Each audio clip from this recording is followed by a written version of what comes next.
3, 2, 1.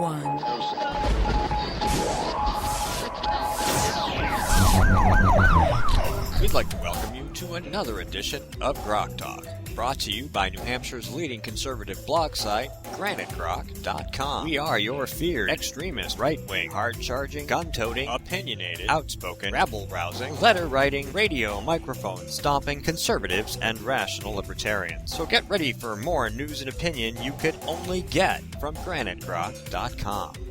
Grok Talk.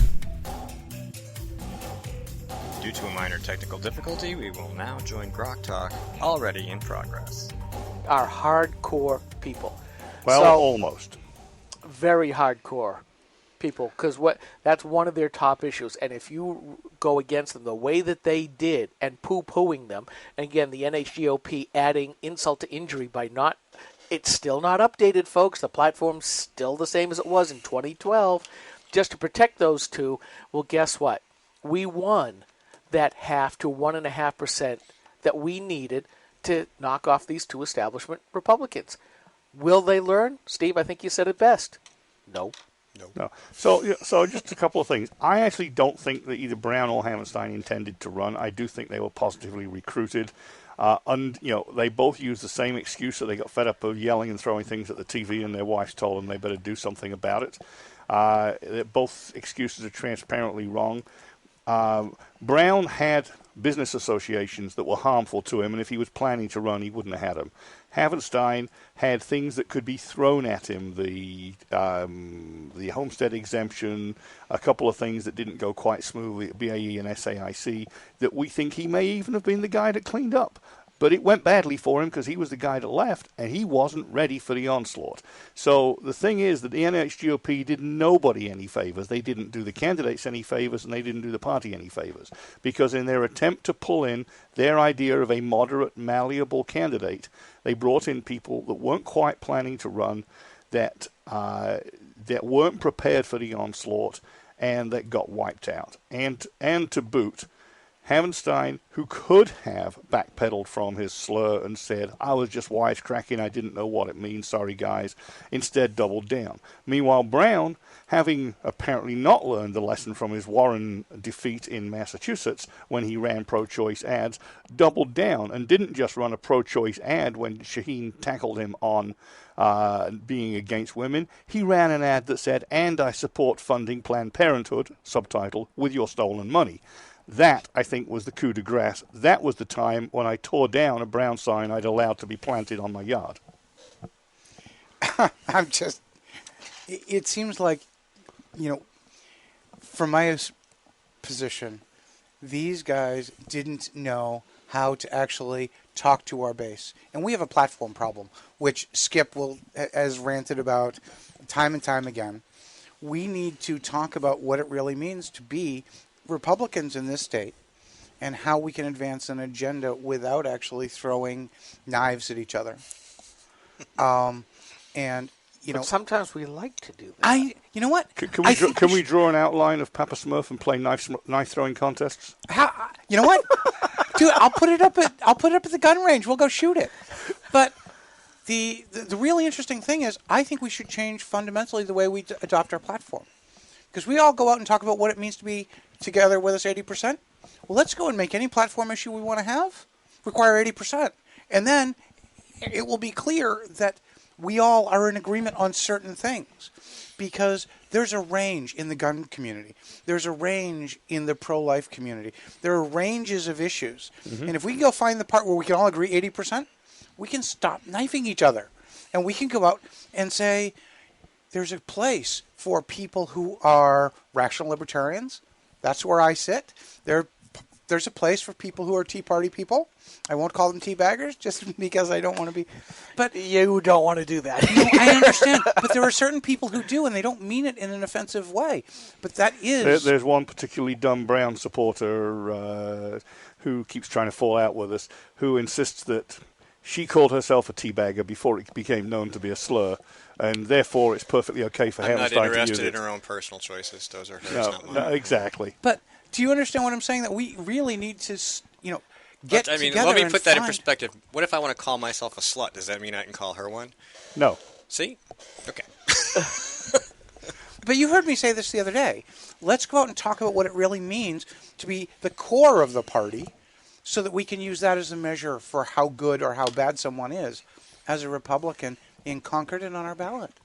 I think you're going to find that rather hard to do, to be honest with you. The only way that you can is through that platform. And while, and to a degree, you are right philosophically in that there are things that a lot of people don't like, and then there's other stuff that other people don't like. And the problem is some of those values may be totally antithetical.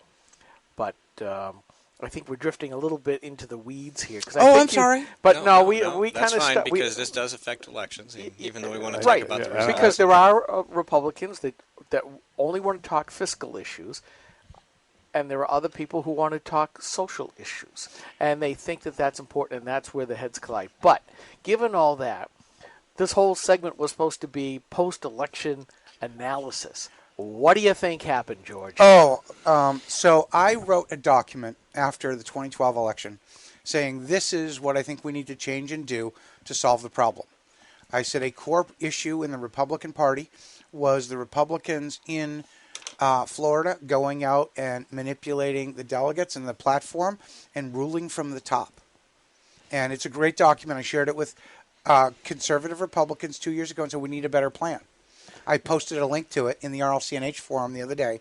Feel free to put it on Granite Rock now. And you know who the evil mastermind was behind that gnome-hatched plan in Florida? You gave it away. Yeah.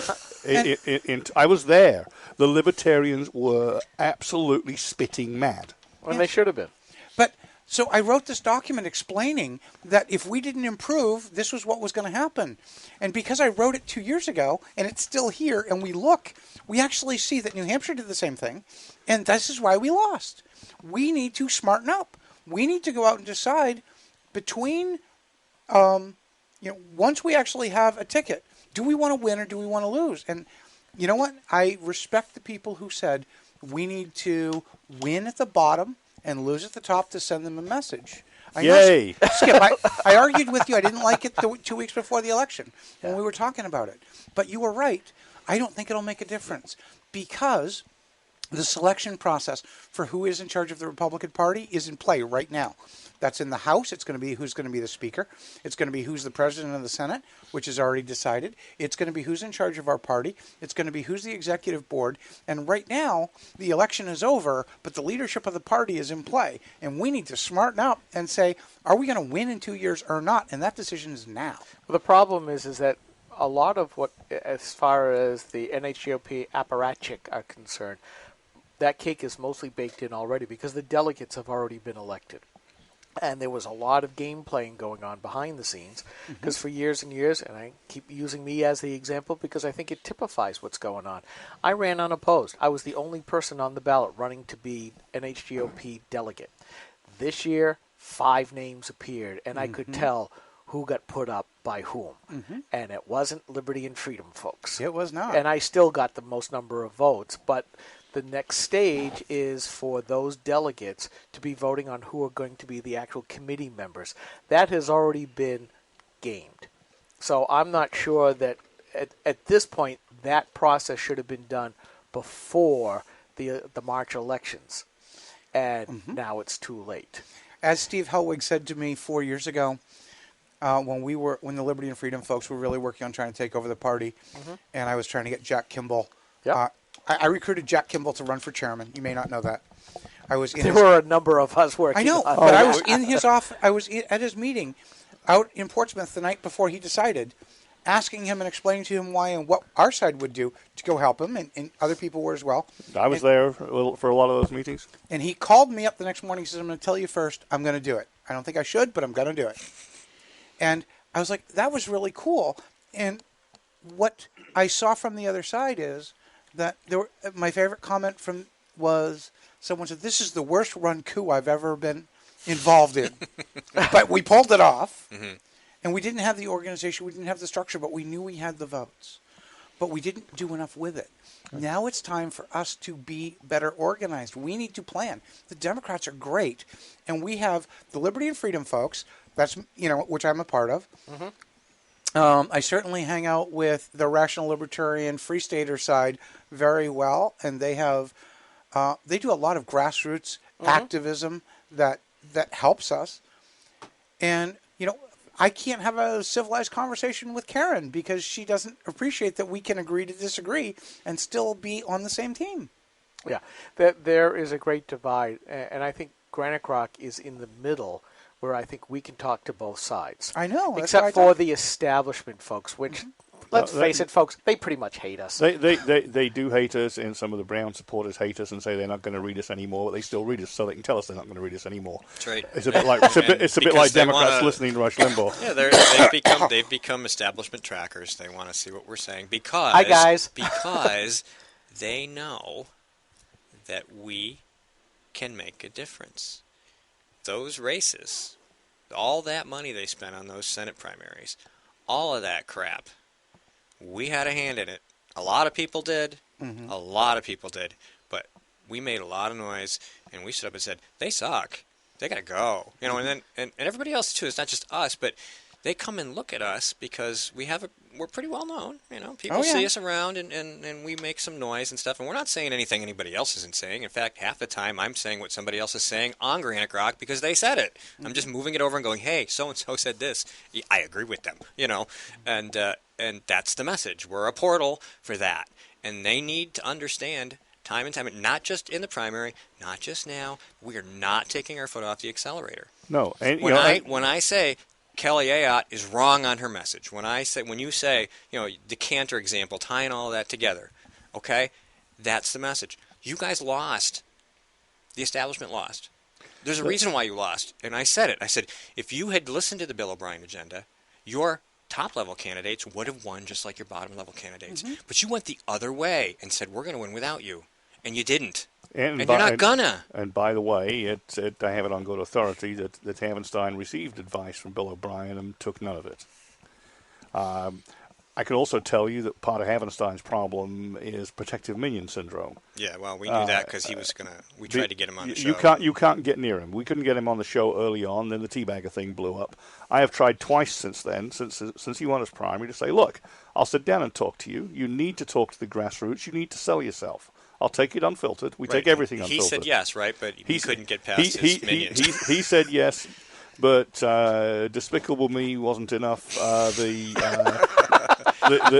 protective minions. The little yellow one-eyed fools kept us. Yeah. So Henry, if you're out there, how do you feel now? And are you any better than Piers Morgan? Boom. All right. There was also a time when he was invited to a meeting. Granite Rock was invited. In fact, scores of people were invited from the Liberty and Freedom side. 4 people showed up. 2 of them were the folks who had volunteered the use of their home. Havenstein, from what I understood, did not take well to the message of, you insulted the base. The very base you are going to need come the elections. You should have done this a long time ago. Well, why didn't they come here and tell me to my face? Because I said, the answer to him was, they don't want anything to do with you. We're here to tell you that message. By their absence, they are saying much, and it's my understanding. He went away mad as a hornet, because I think he then realized what was going to happen.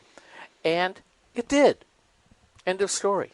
Because we may not be as large a movement as the establishment keeps trying to say. But again, you look at the NHGOP chair race this last time ago between Jennifer Horn and Andrew Hemingway. It was almost a 50-50 split and has been for several years. And when you insult your base like that, when you tell another part of that base, interlapping, again, the pro-lifers, that you're not going to support their beliefs, people are no longer willing to say, I'm going to vote for somebody just because the party tells me to. I'm going to vote for people who support my beliefs, and if you don't, I'm not going to. Now, I haven't looked through the vote totals, but I'm quite sure that both Brown and Havenstein underperformed compared to other Republicans. And they did.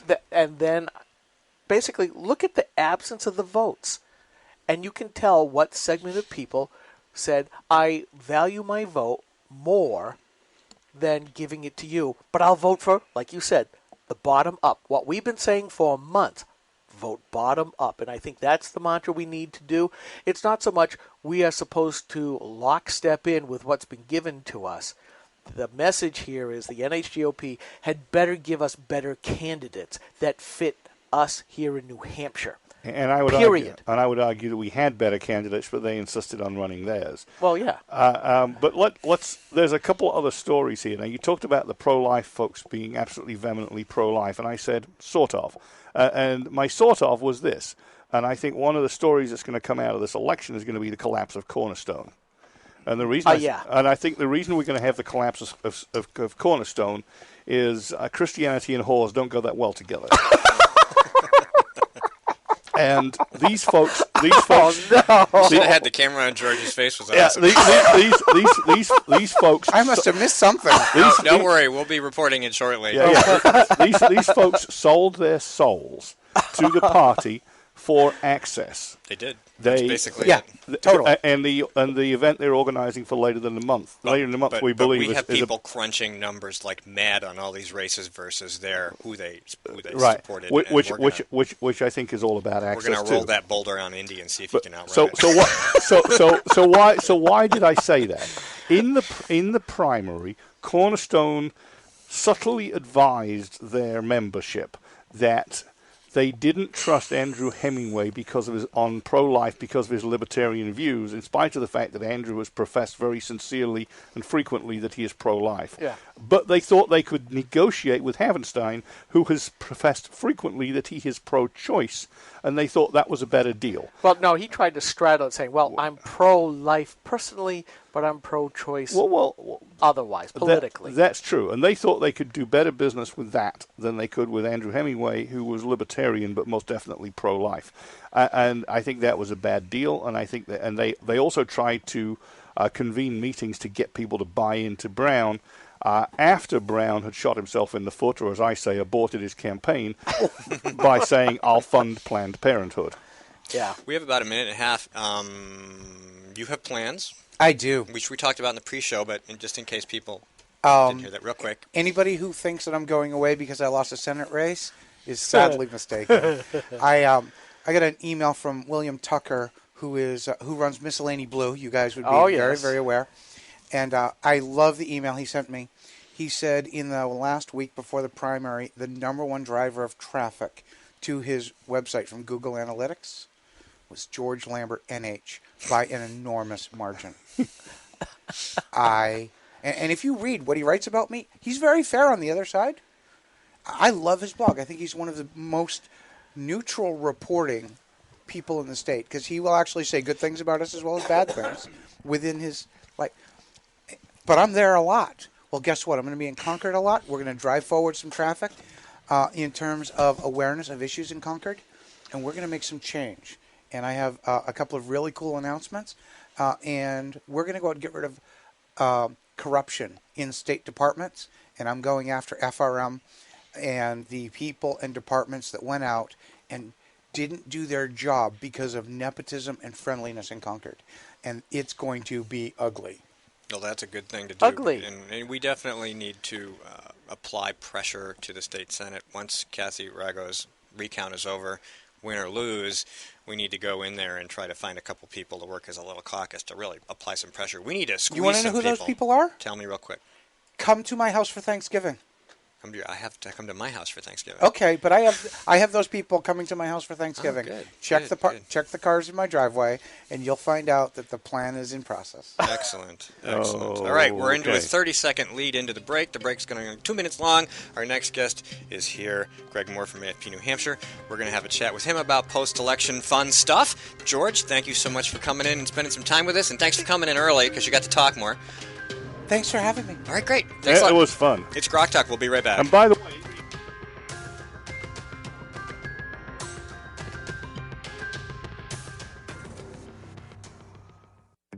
when asked whether she still supports Obamacare, Senator Jeanne Shaheen said, "Yes, I do continue to support the law. We're beginning to see some positive results." How can Senator Shaheen say we're seeing positive results when 22,000 of our neighbors have already lost their health insurance? What's worse, the Boston Globe reports the state's only health insurance provider radically reduced the number of hospitals in their network, forcing some people to drive over an hour for lab work, even when there's a hospital within a few miles of their home. When pressed about lack of access, Shaheen said, There are some hospitals that are not covered, unfortunately, and I certainly hope that's going to change. Jean Shaheen promised us we could keep our doctors and our healthcare coverage. Now she hopes we can get to a local hospital? Call Senator Shaheen at 603-647-7500. Tell her we need more than hope. We need leadership. Paid for by Citizens for a Strong New Hampshire. Hi, this is Rich Gerard, host of Gerard at Large in the Morning, the Manchester area's only locally owned, locally operated, focused, and interested, riveting radio show, heard live every Monday through Friday from 6 to 9 on 90.7 FM WLMW, New Hampshire Family Radio, and available 24/7 live or archived at GerardAtLarge.com. Be sure to tune in. This is a coalition of New Hampshire taxpayers. We're located at 8 North Main in Concord, New Hampshire. This is a repository for all things conservative and municipal. So if you have a problem in your town, your school, your budget committee, the right to know law, and now the top of our list is voter fraud. You have a tip for us, some information for us, you want to join or help us out, cnht.org.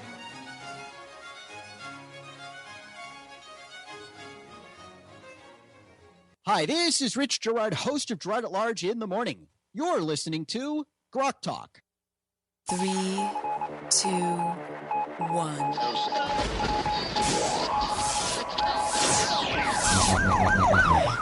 We'd like to welcome you to another edition of Grok Talk, brought to you by New Hampshire's leading conservative blog site, GraniteGrok.com. We are your feared extremist, right-wing, hard-charging, gun-toting, opinionated, outspoken, rabble-rousing, letter-writing, radio microphone stomping conservatives and rational libertarians. So get ready for more news and opinion you could only get from GraniteGrok.com.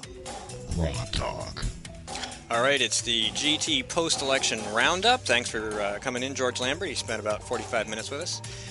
Maybe a little bit longer, but we had him in. If you missed the pre-show, hopefully Skip will get that posted later, and you can see what we talked about before we even started the program. We'd like to move on to our next guest, Greg Moore, State Director for Americans for Prosperity in New Hampshire, served as Chief of Staff to the New Hampshire House and also as a Policy Director for the New Hampshire House. He's done a lot of other campaign communications issues. We've got him here to help talk to us about what happened in New Hampshire, what happened nationally. Greg, welcome to the show. Yeah, thanks for having me. I appreciate being on. It's been a while. It has. From the palatial Granite Grok studio. That's right. Well, you know what? We kind of figure, as you get closer and closer to election, you're busier and busier and busier. So, but we did want to bring you in to talk about what happened in New Hampshire. What do we have for a final count on House seats? It's around 235, 8. Well, right now it's the breakdown is 238 Republicans, 159 Democrats, and 3 ties. I got a hunch that those 3 ties might get recounted. You think so? Yeah. So the way the system works is that there has to be a winner and a loser. So they actually have to go and pick a winner and loser. And it's usually a coin toss or some other similarly high-tech solution determining winner because the loser has to request a recount. So you need to have a winner in order to have a recount. So the Secretary of State is going to bring in all 3 of the sets of candidates, and they're going to do this high-tech coin flipping, and then they're ultimately going to have to go and figure out who the winner and the loser is. It's not a case where you get to trade off. So each session, one person gets a sit, and then in the next session, someone else gets a sit. So, but you're looking at roughly 240 House seats. That's if you what we call an R+0 or a D+0 election, meaning it's pretty much right on the head, and that's pretty much where the top of the ticket was. The Senate race was pretty much right on its head, about 50-50. That's the last time we had that was 2004. So it's weird because we're used to just having swing election. I mean, not wave elections here in New Hampshire. We're so accustomed to it that we're not accustomed, frankly, to having an election that's pretty much evenly matched. And the last time that happened was 2004. That was the Bush-Kerry, and as you guys remember, also Benson-Lynch. And both of those races are pretty much dead even here in New Hampshire. And you had about 240 House members. So that's what you get when you have a dead even election, is roughly about 240 House members. Fewer senators. It's 14 Republican senators versus 16 in 2004.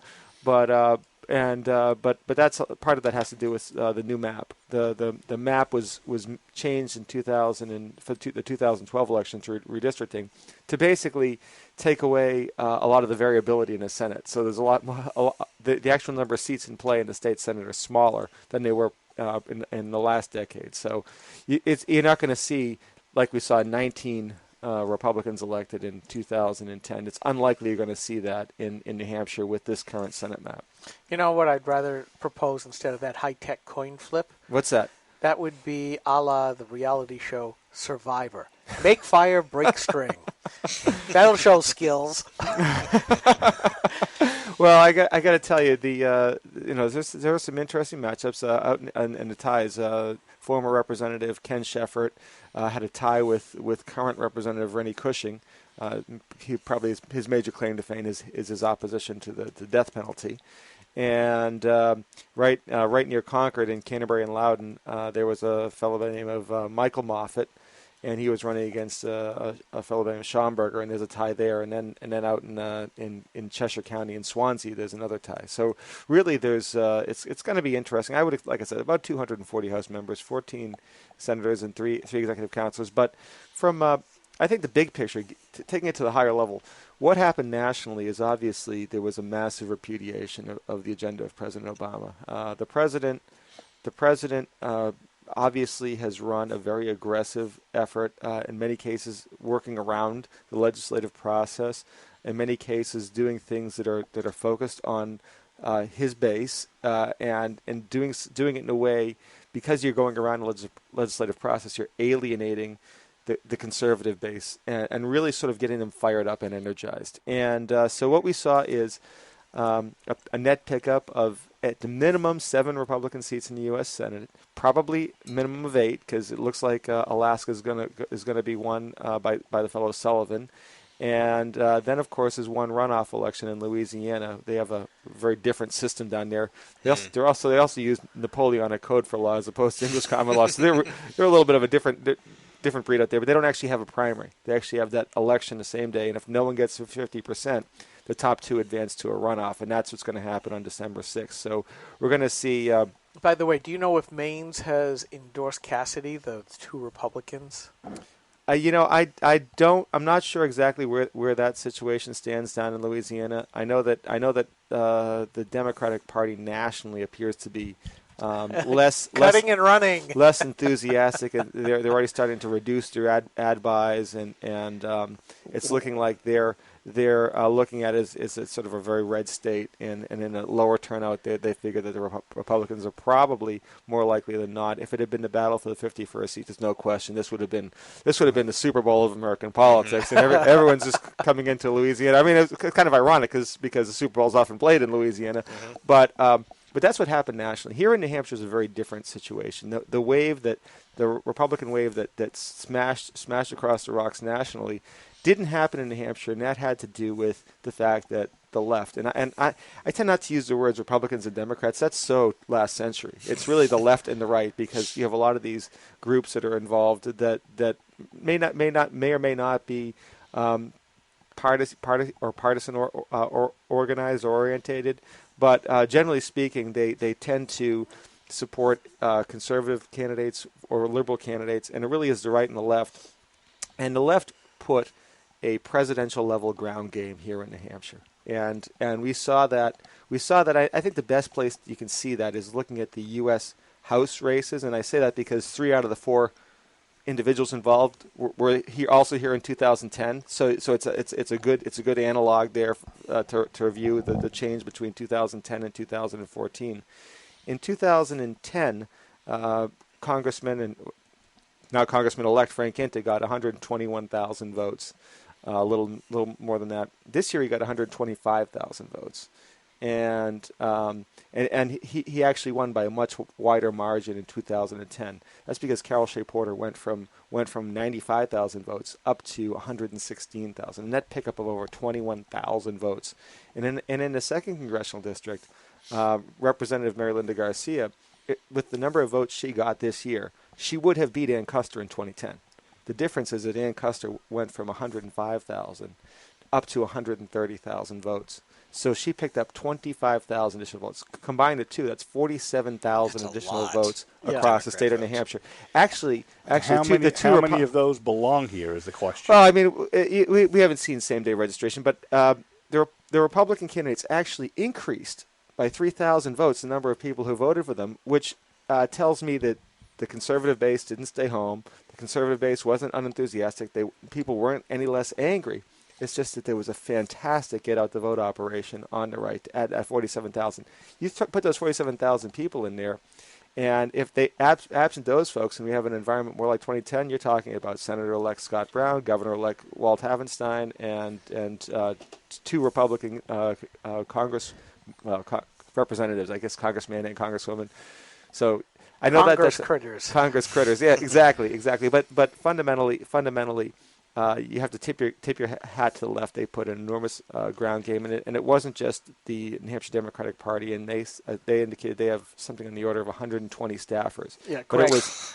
I need to get this in. I want you to address it because AFP, Americans for Prosperity, got written up multiple times at the national level about the technology they were using, you were using, in your own get-out-the-vote processes as well. And you talk about the vote totals going up, and I think in no small way you folks were able to mobilize the members here in New Hampshire to help that process. Absolutely. And I would like you to talk about some of the actual technology at some point. Absolutely. We're working very very diligently to try to upgrade our ability to have a strong permanent ground game here in New Hampshire. But we have 2 full-time and 8 part-time field staffers. And you look at what the left brought. You're doing better than the GOP. Well, but if you look at what the left all in is bringing to the table. Oh yeah. Next Gen Climate, 24 full-time staffers plus a whole host of part-time staffers. You're looking at the AFL-CIO, and just the AFL-CIO, not even counting the NEA, the professional firefighters, the Teamsters. That's not counting the League of Conservation Voters. That's not counting Planned Parenthood. That's not counting the HRC, Granite State Progress, NHAC. All of these people, all they these have groups, full-time and part-time staff. And the number of folks on the left that they brought was in excess of 250 people on the ground doing that get out the vote. That is a presidential level ground game operation here in New Hampshire. And if people want to know why the results are different from 2010, the answer is very simple. It's because the left put the effort into bringing the people out, and the right did not. If the right had made a similar level of effort, that most likely you would have seen a result similar to 2010. Yeah, see, we disagree. We think that from a conservative grassroots Tea Party viewpoint, this election couldn't get any better because the bottom up won. The folks that really matter, under the rubric of screw DC, save New Hampshire, we won. We've got the House. We have the Senate, at least by numbers. I wouldn't say ideologically, given the results of what they did to us, or what the Republicans did to us as a state in this last session. We're still going to be expansion. really busy with the Senate. Yeah. We're going to have to keep the pressure on because there's a number of linguini-spined members there. Hi, Greg. But we also took over the executive council, and when I look at the 3 Republicans there, that's effectively a break on the governor. That's going to bring. It's going to be a very challenging 2 years for Governor Yeah, Hass. it's a good thing she's already got her new drapes in the office, because otherwise she's not getting them. But as far as we are concerned, I said for months, Scott Brown is irrelevant to the Republicans taking over the U.S. Senate, and I'm okay with that.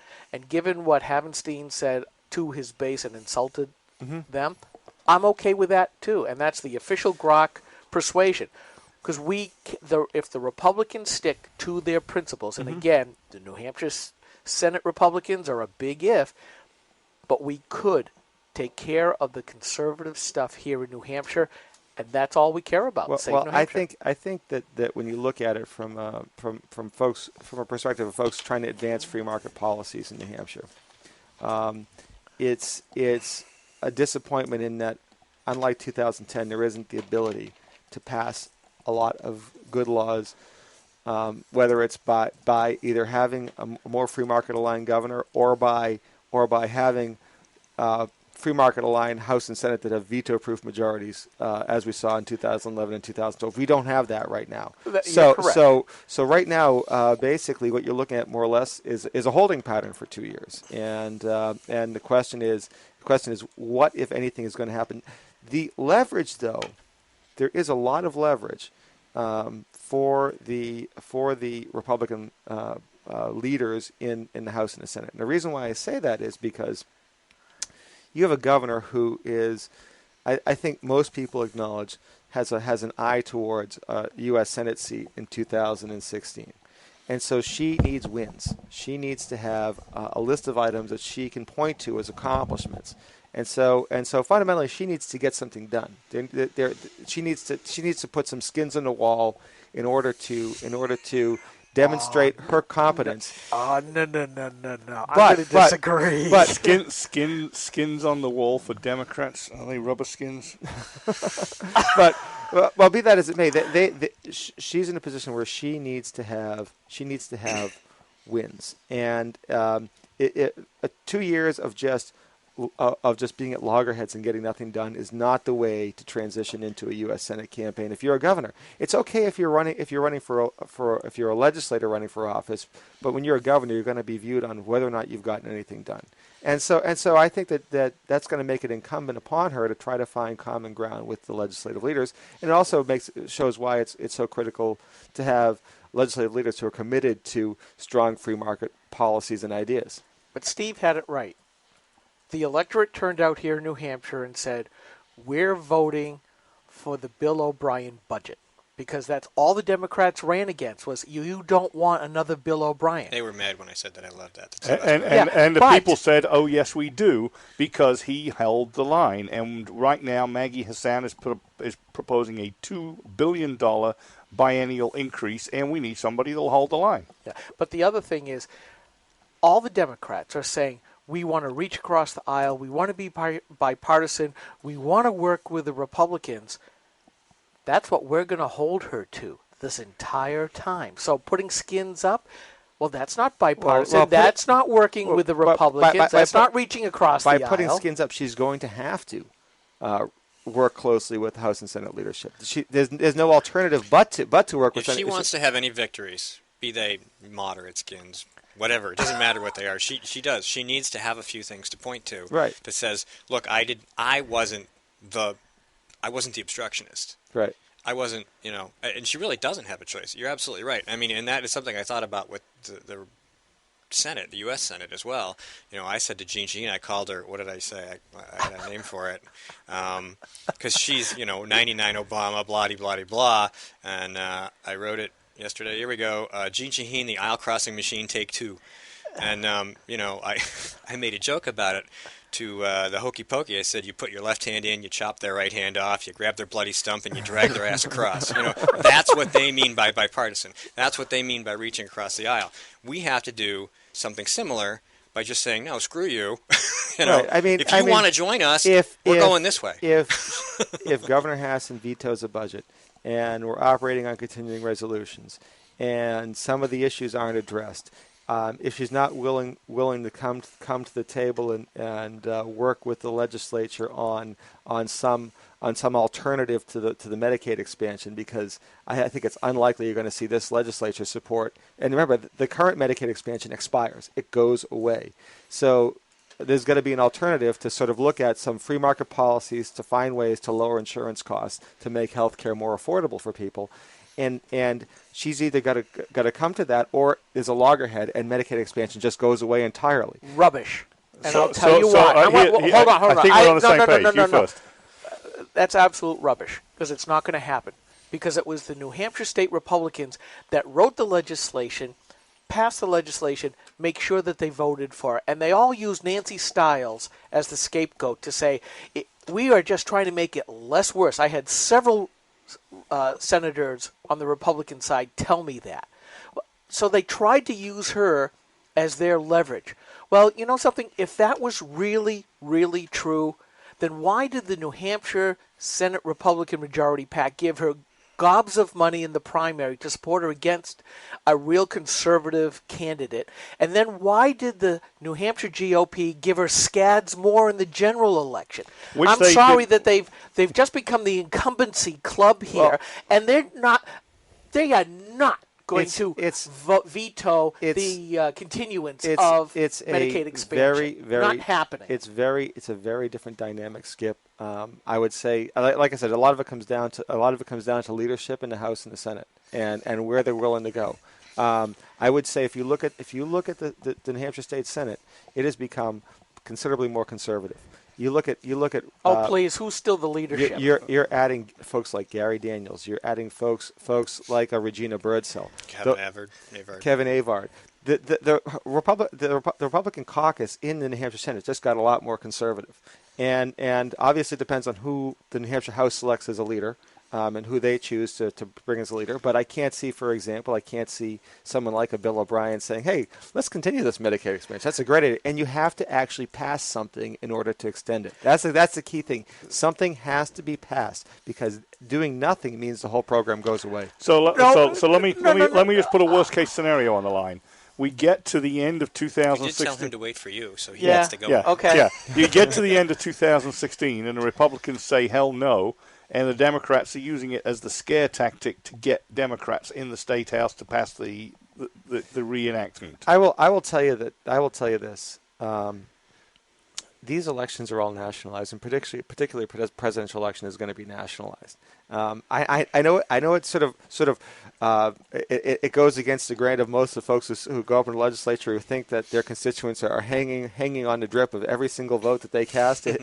I get bad news with literally tens of millions of dollars of TV ads that are going to be beamed into people's homes about the presidential race, about a competitive U.S. Senate race, probably 2 competitive U.S. House races, and an open seat governor's race.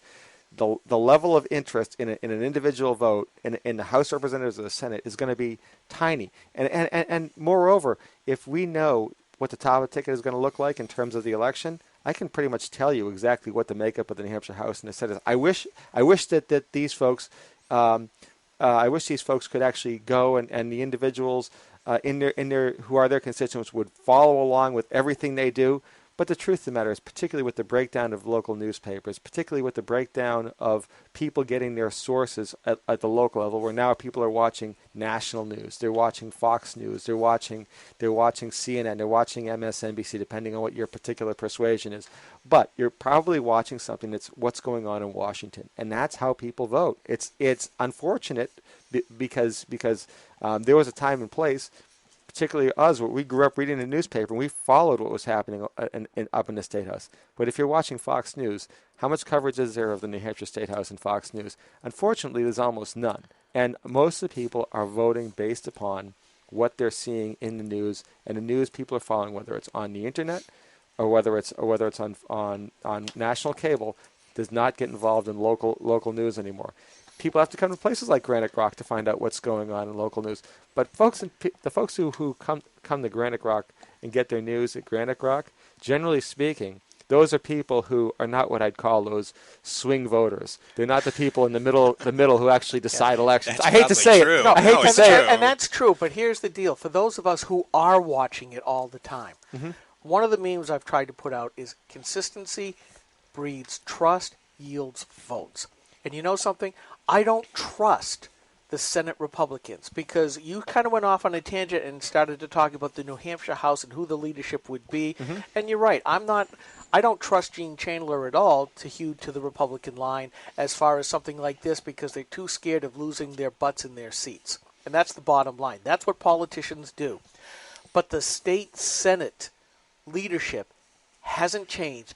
They're the ones, Morse and Bradley and a couple others, they're still there, regardless of, and I think this is a good thing, that Daniels and Arvid got in. And hopefully... Avard. Well, oh, sorry. You're confusing Ovid Lamontagne and Kevin Avard. Yeah, so... Imagine that, Ovid Avard. But it's the majority leadership that still sets the calendar and the climate there. And they're the ones who gave us Medicaid expansion in the first place. Of course they're not going to get rid of it at the end of the 3 years. Like I said, that's just the way it is. Like I said, the Senate can't do anything by itself, first and foremost. They can't, and we all know that. And it's going to take everybody coming together. And if Governor Hassan's not willing to sit down and have these types of conversations, she won't get a budget. I mean, she can keep vetoing budgets and working on continuing resolutions, but that's nothing you want to run into a U.S. Senate campaign saying, "Hey, look, we don't have a budget here in New Hampshire."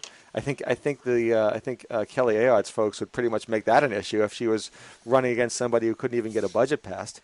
And she's got to find a solution on it, and that's just one of many issues. I mean, there's a whole host of issues where she's going to need to come to the leadership in the House and the Senate and sit down and get something done if she wants to have something that she can campaign on. And why do they have to give a continuing resolutions? What if they say, hell no, you either sign this budget or you don't get any money?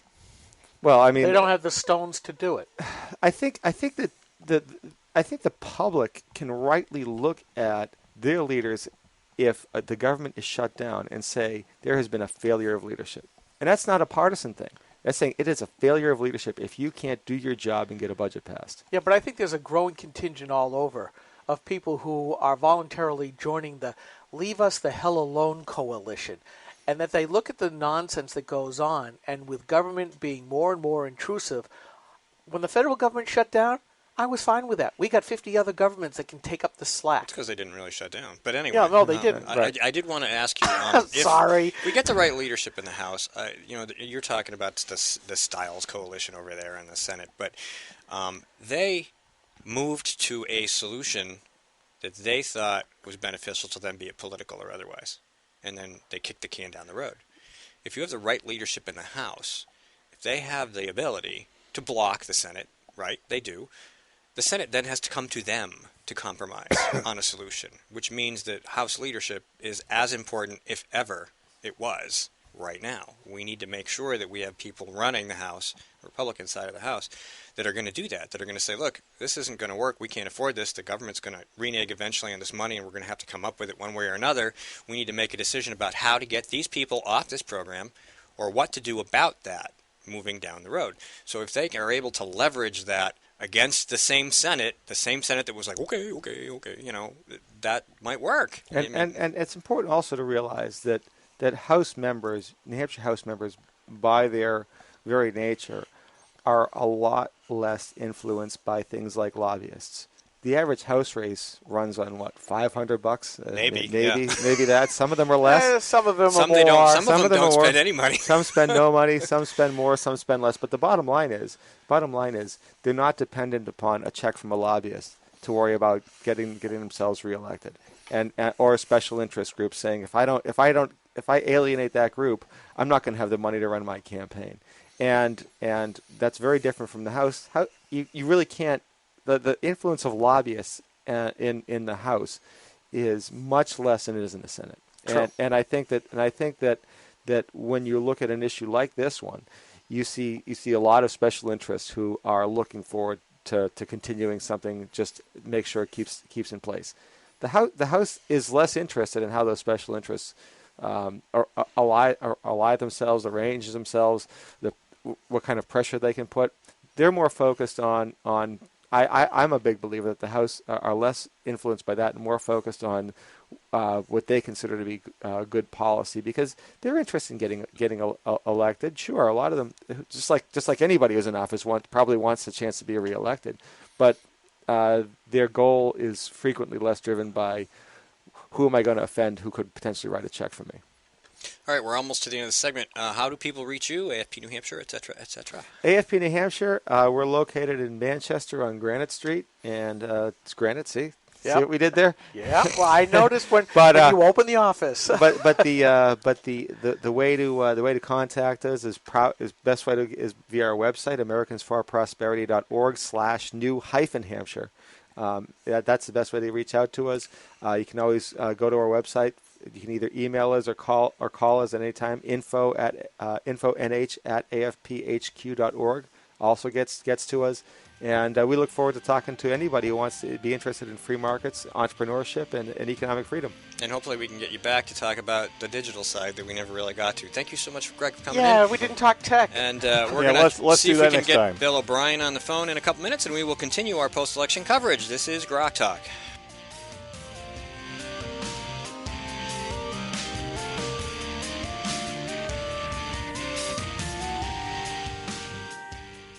Senator Jeanne Shaheen said, if you like your current health plan, you can keep it. That's not true, Senator. 22,000 New Hampshire citizens have been kicked off their insurance plans. Hospitals in Rochester, Concord, and Portsmouth, they aren't allowed to provide care under the exchange. Senator, you were wrong in your comments. You should apologize for your misleading remarks. I'm calling Senator Shaheen at 750-3004 and telling her I want my doctor back. You should too. Paid for by SaberPac.org, not authorized by any candidate or candidate committee. We are struggling.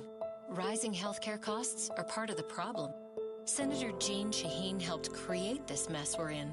As a state senator, her bill chased 21 insurers out of our state. It reduced our choices, raised prices for New Hampshire families, and when Jeanne Shaheen supported Obamacare, it limited access to 10 of our 26 hospitals, reducing our choices again. Tell Jeanne Shaheen she's made healthcare worse. Few things are as important as finding the right doctor. And under Obamacare, that's harder than ever. Over a third of our hospitals no longer available. Our doctors no longer covered. Fewer choices, longer drives.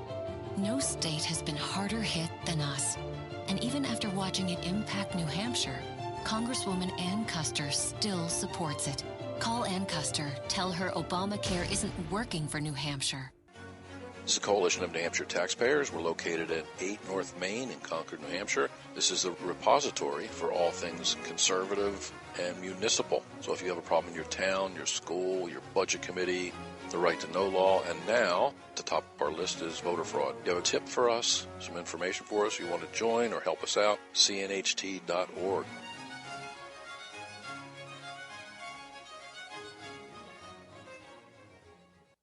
Three, two, one.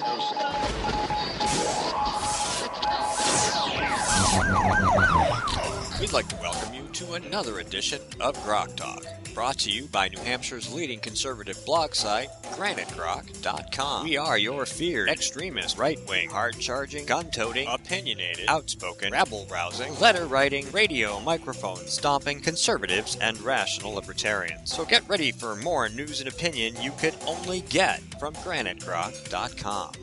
Grok Talk.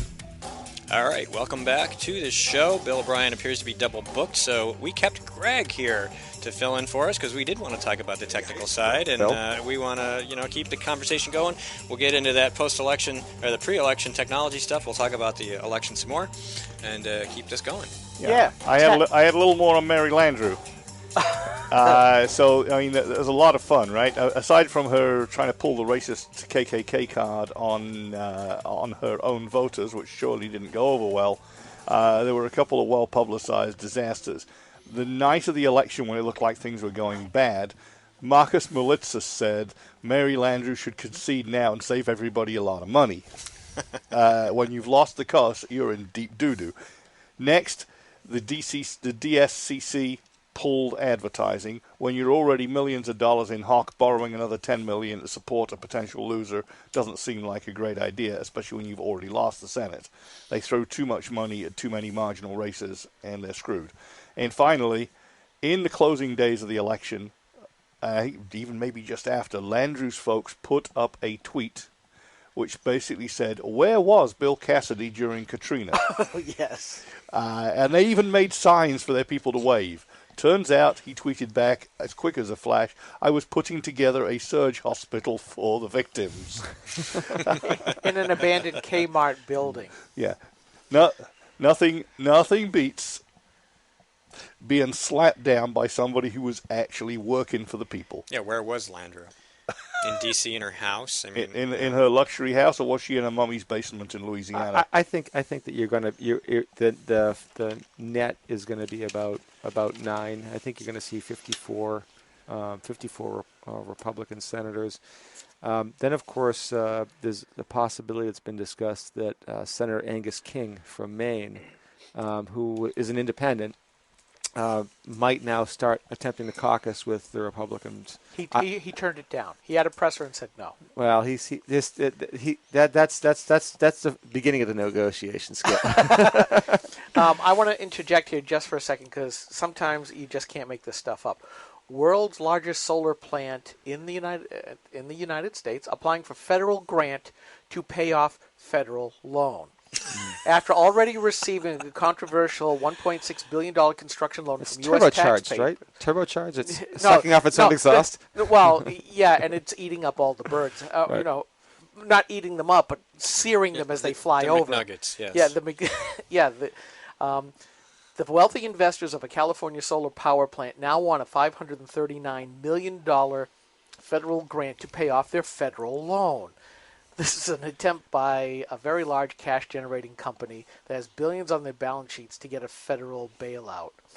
You know, this the Avampa solar electric generating plant is owned by Google and renewable energy giant NRG. Oh, we wrote about that a couple months ago. Oh, yeah, we have. We did. Yeah, the staff call them streamers. If the birds get into the concentrated part of the beam, their feathers catch fire and they fall to the ground charred. Yeah, Icarus is all over.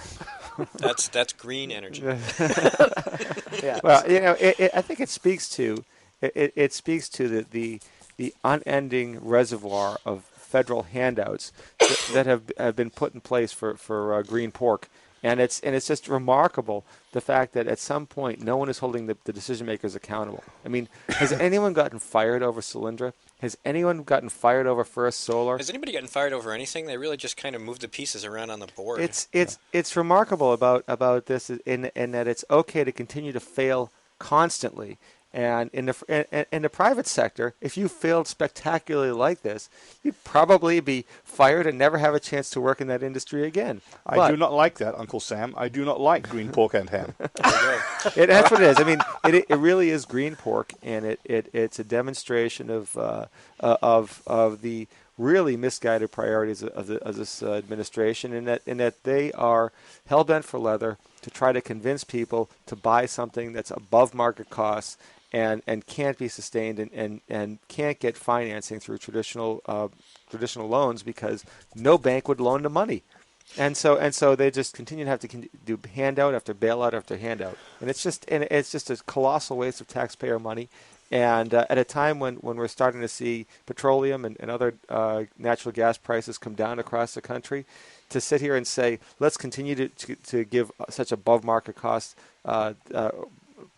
producers all these massive handouts, it's tragic. All right, real quick because I want to go to the tech thing. I forgot what I was going to say. All right, let's go to the tech thing. So one of the things that Americans for Prosperity has, and here in New Hampshire we've been working with it, but it's certainly something that's been expanded upon nationally. We actually had a number of folks working on a lot of this stuff, getting the bugs out, working on a lot of these issues down in Tampa earlier this year when there was a special election, testing a lot of the GOTV strategies to see how the systems can be utilized, and we're still in the process of testing it. But the advantage that the left has in terms of data was really the story of 2008. I think a lot of folks said the left has and 12. a fantastic, exactly 8 and 12, and some of the folks said, look, it's time for folks on the right to look at opportunities to expand. I mean, we're the people who embrace entrepreneurship, right? We're the people who are looking for new ideas and new innovations. So shouldn't the right be the people who are looking at these opportunities? But we're also the party that everybody wants their own island. Yeah, well, yeah, we were very busy working and tending to our families. But one of the things we've done is we've worked hard to try to identify and figure out a lot of information about potential free market supporters, and some of them are people who are free market supporters who simply are not particularly enthusiastic about getting out to vote regularly. Some are people who don't know much about free markets, and thus, therefore, are people who we want to make sure hear the message about why a free market economy is beneficial to them. And some are people who simply are already on supportive of the message, but simply have become disaffected and either have not even registered to vote. And we need to convince them, listen, taking part of your in the civics is part of the American experience, and it's absolutely vital to policy that ultimately impacts you. And so we've been working hard across the country doing stuff like voter identification, voter registration, and then get out the vote for folks who are committed to a free market message.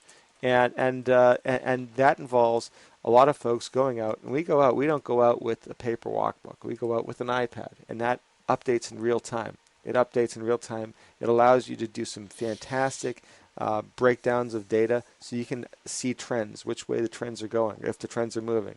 And you can really get a chance to drill down and become do a lot better decision making when you have better data. Because when your data drives your decision making, it allows you to tremendously expand the decision, not just the messaging decisions, but also on where to allocate resources. Now, it's my understanding that a lot of this is, let me switch views here, a lot of this is being fed into a few large, basically, data mines. And it can be switched and examined a lot of different ways.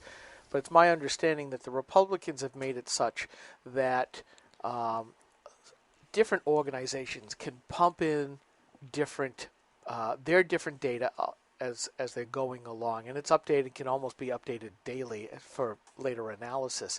So my question is that you're talking about, on the iPads, are you using GOP technology, or is this AFP that's feeding into this third party that the national GOP has hired to run the data? So you've got all these other groups. Are you just one of those groups feeding what's important to you, and then that gets added to the mix?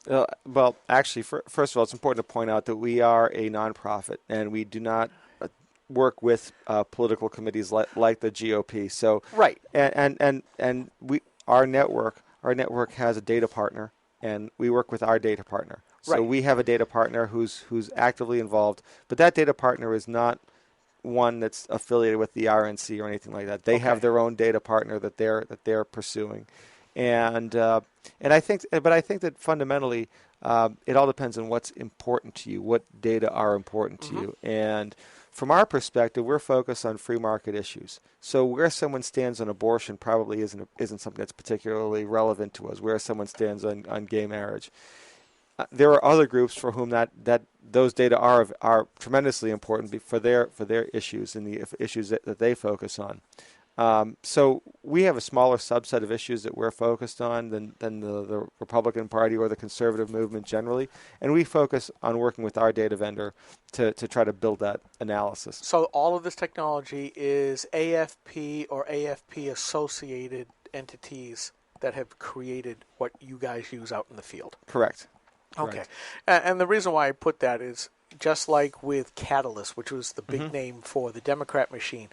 But it's important to point out that the left has multiple. They do information. And the New Hampshire Democrats have their own little data mining process going along, right. And there are, at the very low level, there's folks like AFP, and then there's Granite State Progress, and all of the other stuff, all in the political realm, and they report into their data stuff. But there's also, at the very top, there are interconnections that are being made.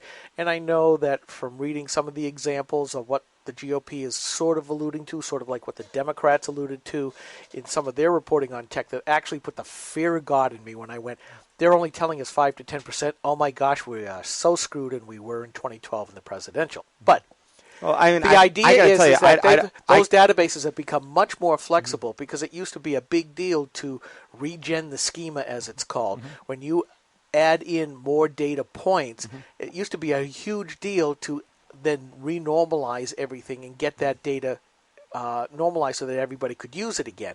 And now it's become almost okay, we got to do it again tonight, no big deal. Right. But all that stuff's been feeding in, so now you're getting just scads of views that are now possible by the associated wrong button by the associated type folks that can do this kind of stuff. So that's why I was asking.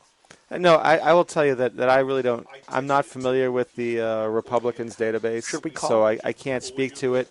I do know that we do refresh this data regularly, in fact, almost on a daily basis, to make sure that the data that's coming in is being analyzed in real time. Because that's absolutely essential. If you're not dealing with information in real time, you really can't get the best use out of it. And I know you have another guest calling in. So we do. My old boss, so I'll defer to him, certainly. Well, it would be a second till he... Line 2? Line 2, okay. What do you guys... I already did that, yeah. What are you guys finding? I mean, what's the pulse, I guess?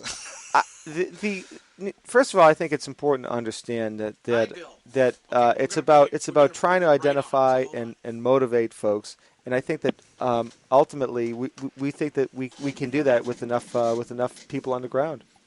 All right. Well, stay tuned. Hang on. Bill O'Brien, welcome to the show. Yes, thank you for having me. Sorry about the technical snafus here. We're damn glad to have you, sir. Steve, I know you've got to find the right buttons here. Hold on. Sorry. Go ahead, Mike. Yeah, we're damn glad to have you on, and I know you had a really busy morning with a couple of party meetings and stuff.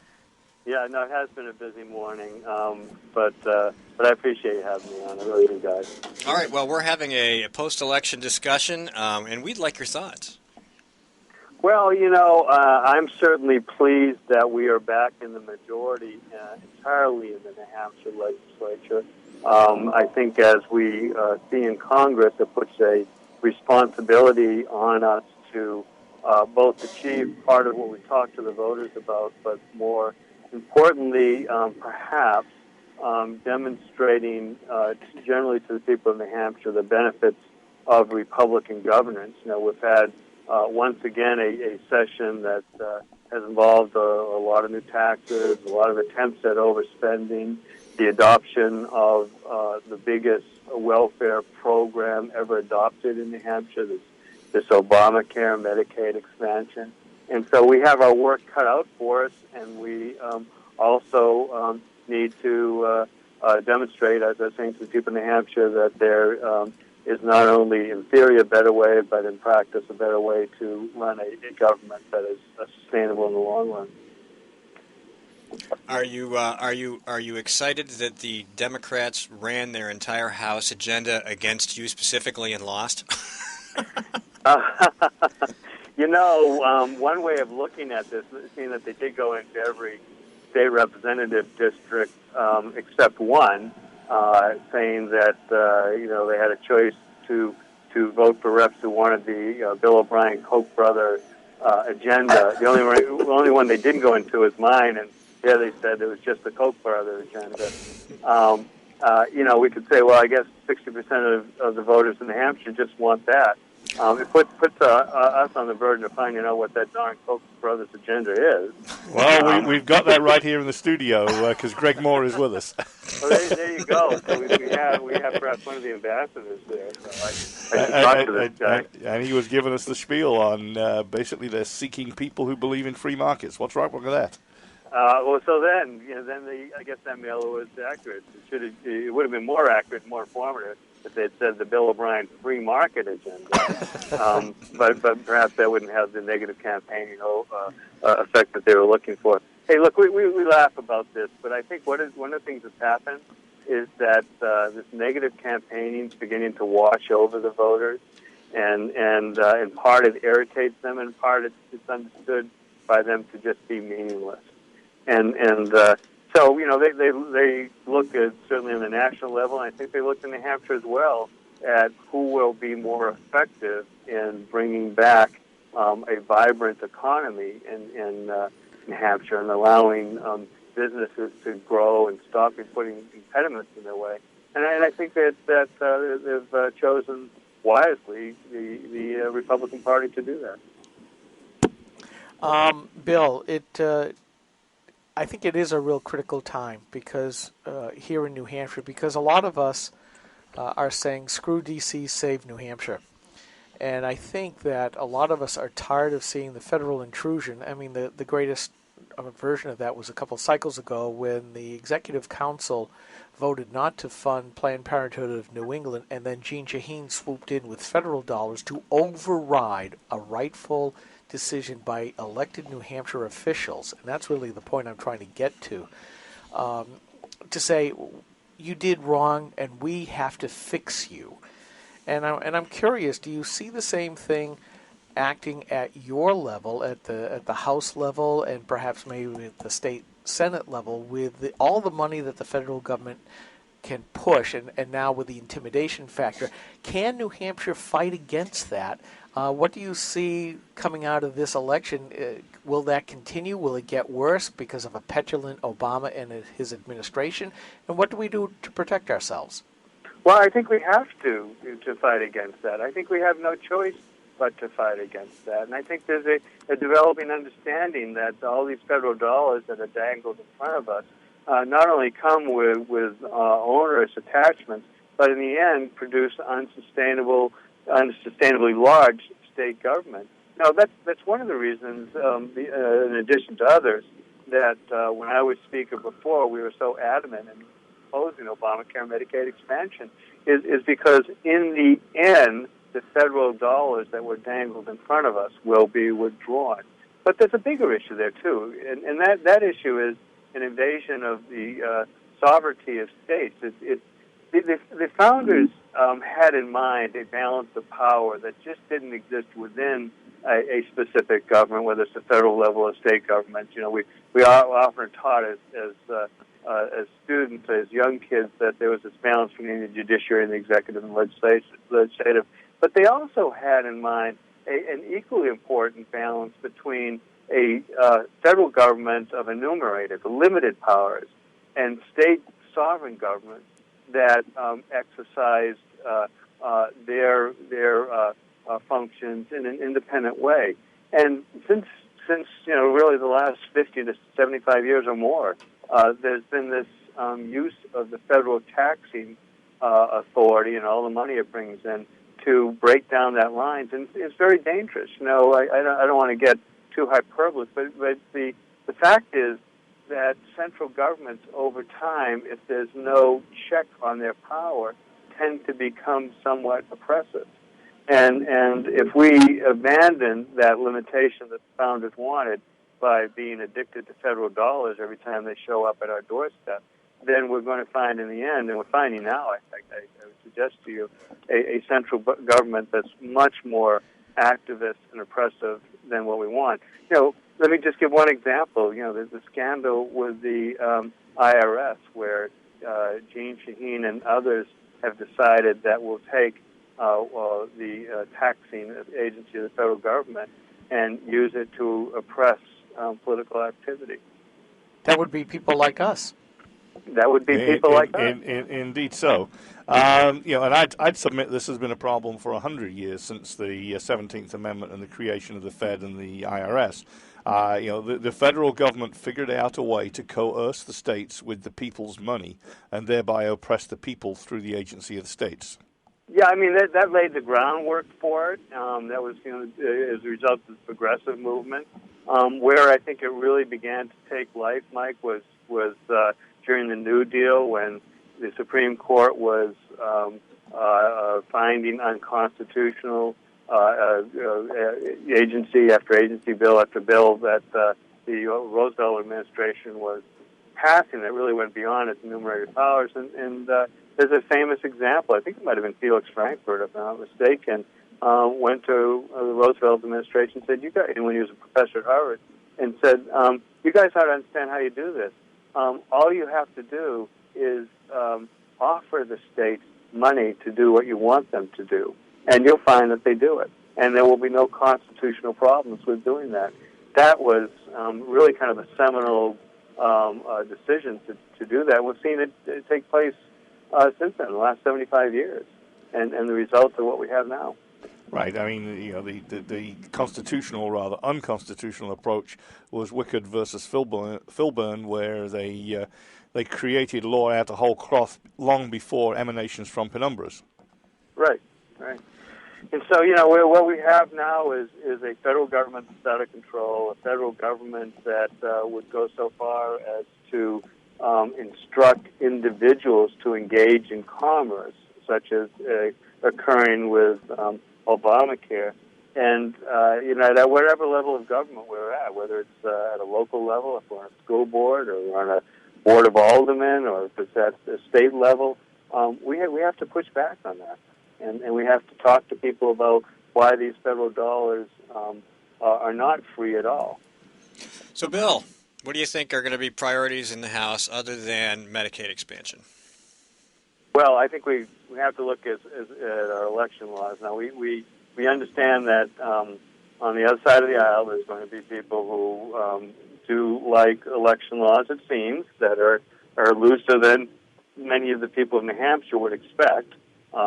They push back on voter ID. I think we have to strengthen our voter ID laws. I think we have to, as much as we can, look at a definition of domiciliary or residency that meets people's expectation that in New Hampshire elections, only New Hampshire residents vote, something that a judge recently told us, about a year or two ago, told us that that's not required. We have to make it required. I think we have to look at the extent to which same-day registration makes sense and see how far we can go with the folks on the other side, and specifically Governor Hassan, and changing that. I suspect if you ask most voters, they'll say, well, that doesn't make sense. We ought to have people registered, and so we figure out who the voters are before an election day arrives. But, we'll see how far we can go with that. That's an important set of issues that come under the heading of election law reform. We obviously have the budget we have to work on, and if I become Speaker, we're still going to be looking not only to live within our means and not try to increase taxes, increase the state's means at the expense of hardworking taxpayers, but we have to start to reduce taxes, particularly in the business area. We have the third highest business taxes, corporate taxes, in the country. And then we wonder why Rhode Island and Massachusetts are growing faster than New Hampshire. Something I didn't think I would ever say or hear anyone ever say.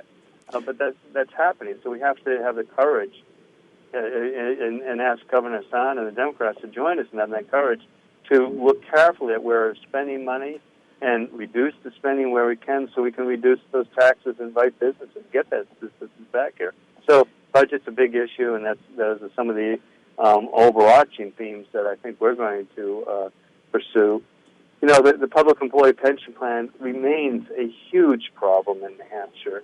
Whether it's the fund telling us that we're somewhere between $4 and $5 billion underfunded, which is more than the state's contribution to a 2-year budget, or it's the group like the State Budget Solutions that assumes a longer life expectancy and a smaller return on an investment, telling us that it could be as much as $13 to $14 billion underfunded.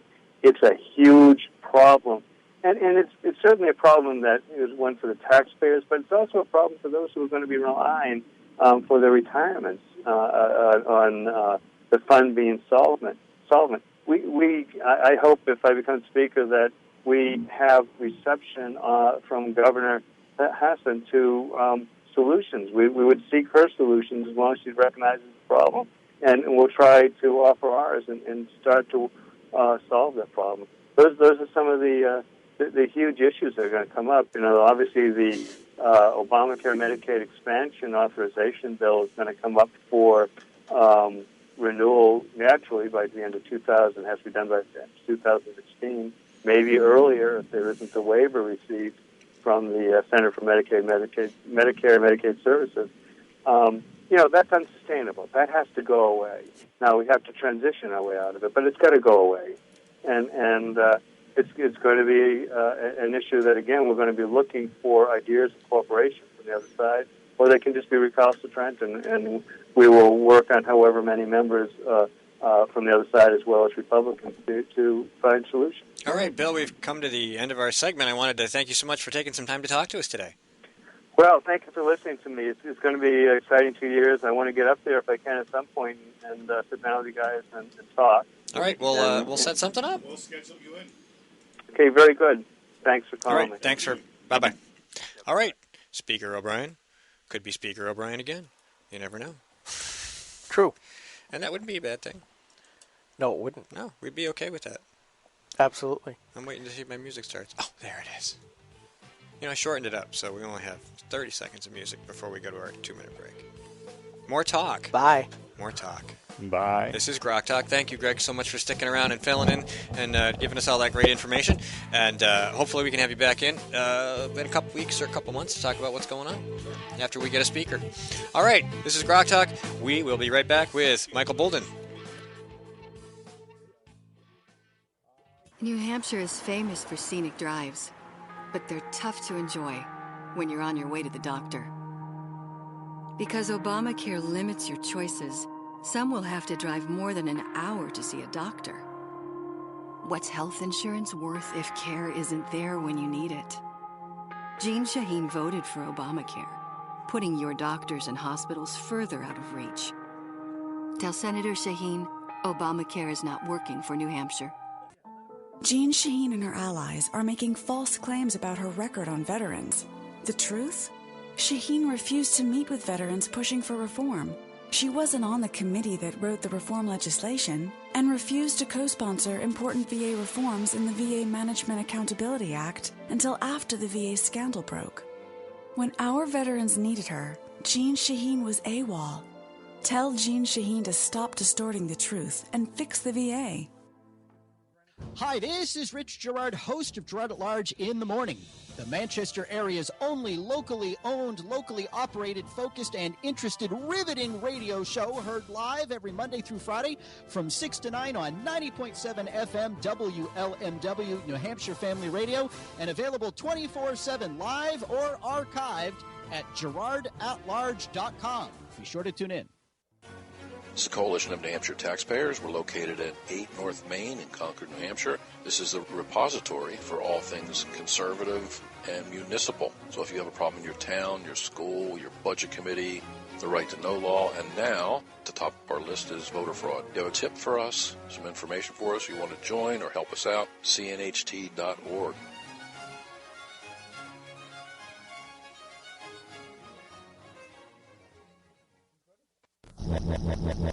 Talk.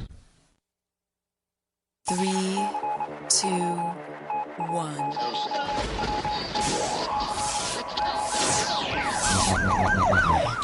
We'd like to welcome you to another edition of Grok Talk, brought to you by New Hampshire's leading conservative blog site, GraniteGrok.com. We are your feared extremist, right-wing, hard-charging, gun-toting, opinionated, outspoken, rabble-rousing, letter-writing, radio microphone stomping conservatives and rational libertarians. So get ready for more news and opinion you could only get from GraniteGrok.com. Grok Talk. Welcome back to Grok Talk, brought to you by GraniteGrok.com and CNHT, the Coalition of New Hampshire Taxpayers. Check us out at GraniteGrok.com. Check them out at CNHT.org. And listen to this or past programs on Stitcher, Spreaker, iTunes, TuneIn, iHeartRadio, ACNation.com, and on YouTube and Ustream. Trying to make us as available to you as we possibly can. And formerly on Blip TV. Formerly. Those are the last episodes, yes. The way last. back like a year and a half ago or whatever, you know. All right, and next week is episode 75, so we've been doing this for a little while now. It's getting pretty good. Second version. Grok Talk 2.0. Okay, yes, and we're going to continue with Rebooted. Grok Talk 2.0 because we have a guest on the phone who was kind enough to get up this morning way out in Los Angeles to give us his perspective on what they do there at the 10th Amendment Center and the election we just had. Welcome to the program, Michael Boldin. Thanks for having me on. All right, great to have you here. How's it going out there? Well, you know, it's bright and early, and we're ready to roll. I'm here on the state's rights capital of the country, Los Angeles, California. That is such a strange conundrum that the states' rights center for the country is in fact located in one of the most left-leaning locations. Yeah, Mexico North. Well, even if it isn't, I like to have a positive attitude about my hometown. But we saw some very interesting things happen in the election. I know a lot of the pundits want to talk about what happened in Washington D.C. and in Congress. But being the 10th Amendment Center, we believe that the most effective solution is the closest you get to the individual. Because if we're talking about advancing individual liberty, the best solution to promoting that is a solution that comes close to home, and that, under the Constitution, is the states. And there were a number of states, primarily Arizona, which show, I think, a blueprint for the type of action that can happen. I saw a blog a couple of days ago about how there were more Free Staters and New Hampshire Liberty Alliance people elected and reelected in the state house there in New Hampshire. And I know you guys with Maggie are going to have a little trouble getting things signed into law, but I think the time is now to really start building up steam on the state-level actions that take many times a few years to get done. For example, Arizona Proposition 122. This is a new state constitutional amendment just passed by the people by a razor-thin majority in Arizona that now puts in the state constitution that the people there can determine when they want to. It's basically a federal law or federal regulation review. If they do not want to participate in or use any state resources in the enforcement of a particular federal law, they now have a very easy mechanism to make that happen. I mean, it's not like super easy, but much easier than it would have been without this. And it makes it front and center to the people of Arizona now, and it should be to the whole country, that states can take action to say, you know what, we're not going to participate in this. It's actually putting in a larger scale what you guys did there in New Hampshire in the general court a few years ago, which was banning the states from running an exchange. I mean, that's a very simple version of this, but it should be applied to basically everything, because very little of what the federal government does is actually constitutional. Their gun laws, their health care programs, their education, their environmental programs, all this stuff should be determined by the people of each state as the Founding Fathers created. Isn't the Arizona proposition, in fact, the codification of what Sheriff Richard Mack did back in the Clinton administration, where he basically said, I'm not going to use my state resources to enforce your unconstitutional federal law? That's a great question, and actually 2 points on that. First of all, the federal government, let's make it clear, they absolutely do not have the resources to enforce all the things that they pass. The mountain of regulations that come out every single day, the bureaucratic law is what a lot of people call it, plus all the laws already on the books. We know they can't get it done. All one has to do is look at the city of Denver, where they have legalized marijuana as an example. It would cost the DEA their yearly budget, their entire budget for the year, just to stop one city from defying them. So if we were going to apply the same principle on every other thing that they do that they shouldn't do, we know that they cannot stop the states when enough of them stand up and say no. So that's extremely important. And then the other part of that, this case, Sheriff Mack, he basically said this is the Brady campaign, their Brady bill that was passed. And he said, look, you guys may pass this, and you're asking me to do the enforcement of it on a local level? Absolutely not. He went to the Supreme Court in a very unusual situation. The Supreme Court ruled very well. This doesn't happen too often. And they basically said, and the short version was, that the state and the local communities or the political subdivisions cannot be required to expend resources or manpower in the enforcement of federal laws or regulatory schemes. There's actually 4 major court cases that go back from 1842 all the way to the Obamacare case, the Sebelius case of 2012, that all reaffirm this same principle known as the anti-commandeering doctrine. If you think of it like a pirate, well, the federal government is like a group of pirates, and they're trying to rob you of your resources and force you to use them in ways that they want you to do. And that's what they do every single day with your local police, enforcing their gun laws, enforcing their regulatory programs.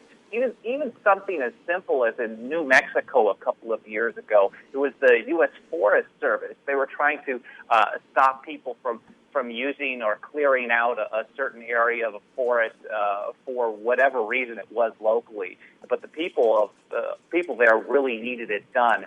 Well, they needed the local sheriff to come out and help them try to enforce this. And when that stopped happening, the Forest Service wasn't able to pull this off. We saw in Wisconsin during the so-called shutdown that they couldn't even get a single park shut down because they were actually relying on the state to shut down the park because the federal government doesn't have the manpower. That's not to say that the federal government isn't dangerous. It certainly is. It is threatening you at almost every turn that you make, that if you don't do something a certain way, or in some situations that we know, if you do nothing, they're going to fine you. If you don't pay their fine, they want to come and get you. So they're dangerous, but we do have to recognize in great numbers when enough people actually say, I'm sick of this, I'm not going to participate in this anymore, and enough states pass laws backing them up, there's not much that the feds can do to force their so-called laws down our throats. Michael, this is Skip, and I want to say thanks for coming on the show. One of the most underreported stories has been because we hear so much from the Democrats and a lot of the liberal pundit heads that the Republican Party is only a regional party in the South, and it's not a national party anymore simply because it can't seem to get a president into the Oval Office. But yet, when you look at the state level, especially after this last election, you've seen the onward march. It's almost like Sherman's march through to Atlanta, in that the Republicans are taking over the states in large numbers. You look at Nevada, Harry Reid's home state, and it just flipped totally Republican. You look at the map, where the legislatures have gone either full Republican control or half control, and it's pretty much 2/3 of all of the state legislative houses, with a majority of the legislative seats have turned red from blue. And my question to you, even though I want to say here in New Hampshire that the Republican Party is still the junior lackeys of the welfare state, they just think they can manage it better. Does this help what the 10th Amendment Center keeps trying to push, which is more sovereignty for the individual states? Do you see more of the Republicans being more apt to say, federal government, leave us alone? I actually believe that on a state level, you'll find more that are more apt to do that. I don't have much faith in anything happening in Washington, D.C. If you look at a chart of growth of government, not necessarily economic, but their entire power, it's always getting bigger and bigger and bigger. And in fact, James Madison personally advised, he wrote in Federalist number 46, and most people aren't taught this, of course, because we go to government-run or government-approved schools, and they don't want us to know how to stop them. He gave us 4 steps on what we're supposed to do when the federal government does unconstitutional, he called it unwarrantable acts, or even just merely unpopular. Something doesn't have to be unconstitutional for us to try to stop it. So for even those few things that they do that are constitutional, if they make a bad choice, Madison gave us 4 particular steps. One of the most important one of those that I saw in Federalist 46 is what he called repugnance, and he defined that as a refusal to cooperate with officers of the Union. And he said if enough states were to do this, it would create these roadblocks. He didn't use that term, but in modern parlance, he create roadblocks that the federal government would be hardly willing to encounter. In other words, this is a really effective way of doing it. And yes, on a local level, it is Republicans and independents on certain issues that are going to be more willing to stand up to Washington, D.C. And I'll tell you what, surprisingly enough, on a local and state level, it is sometimes the people from Greens and Democrats that are willing on particular issues. So, for example, industrial hemp farming. I know there's been a bill that's been introduced there in New Hampshire for a few times. This is a very important thing. Nikki Haley down in South Carolina actually just signed a similar bill a few months ago that conservatives and liberals alike should recognize, you know what, this is a very, very important crop that our farmers should be growing. It is used for tens of thousands of products. It was a big part of the World War II war effort for rope and clothing.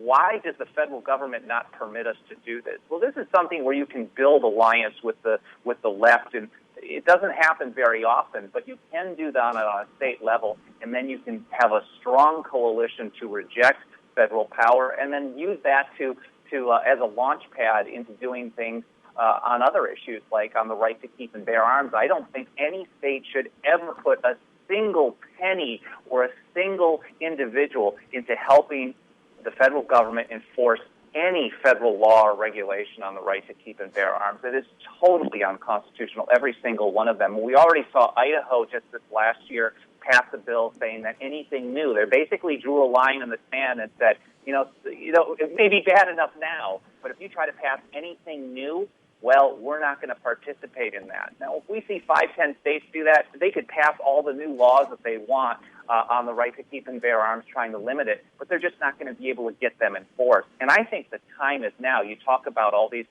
Republicans who are basically sweeping in the State House. Well, the time is now to get it done while the ability to be stronger happens. Because you know what? In 2016, and I don't know if she's going to win, in 2016, we all know that Hillary Clinton is going to run for president. That is extremely dangerous for the right to keep and bear arms and many other issues. Well, before that potential nightmare happens, I believe the time to build a strong fortress in the state has to be done. It has to be done right now when we have the great opportunity to make it happen. And I agree with you completely, Michael. That the opportunity for the states to constrain the federal government is about as good as it's going to be for quite some time. And whilst to some of us on the right it makes us shudder to think about cooperating with liberals, I have to remember that A, you began that way, and B, and B, there is lots of common cause, not common core, between right and left when it comes to telling the federal government to butt the heck out. It may be that at a national level, progressives want to control everybody and everything. But at a local level, there are things that liberals want to be left alone on. Well, you know what, Mike? You stumbled a little bit there with Common Core, but I've actually noticed, even in states like New York, the people on the left want to stop Common Core as well. It's not that they don't want government control over education. It's not like that the motive is pure. They want a different type of government-run education. It doesn't matter. If the end result is stopping Common Core, that will open the door. It's the crack. It's the foot in the door that we need to take it to the next level. And maybe those short-term allies from the left aren't going to take it to the next level. But if they help us get there, that's a wonderful thing. I don't really trust most politicians on any level, but I will work with those who want to do something right from time to time. The chance for us to use their backs as a stepping stone instead of the other way around is delicious. But yeah. It sounds nice, doesn't it? Yeah, but when I said Common Core is not Common Core, I didn't mean that they were not interested in repudiating Common Core. Sure. Many in the teachers' unions are interested in that too. I was just making sure that similar sounding words didn't get confused. Yeah. Right. So, Skip, do you have a question? One of the things that I think I remember you talking about in the past has been jury nullification, whereby a sitting of our peers in a legal case should have the right to be able to tell the judge and everyone else, we think that this law is unjust, therefore we are determining an innocent result here. And a judge, I think it was a federal judge here in New Hampshire, basically shot that all down, even though we passed a law for jury nullification. Do you or have you heard of any other instances from around the country that have gone similarly? Well, actually, New Hampshire is basically the front line when it comes to jury nullification. This is a very important natural right of the people to be able to say, you know what, we collectively as a jury, and I'm not talking about collectivism, for example, but a group of people saying, you know what, we don't think this law is just. So even though the facts of the case say the person may have violated, we're going to vote to acquit.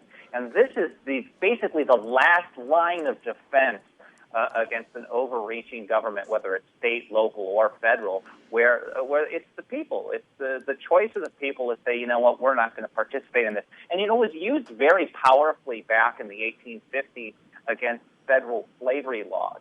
They were trying to require northern states to capture runaway slaves and send them down into the South without any due process, nothing. And in the state of New York, Syracuse is very well known for this.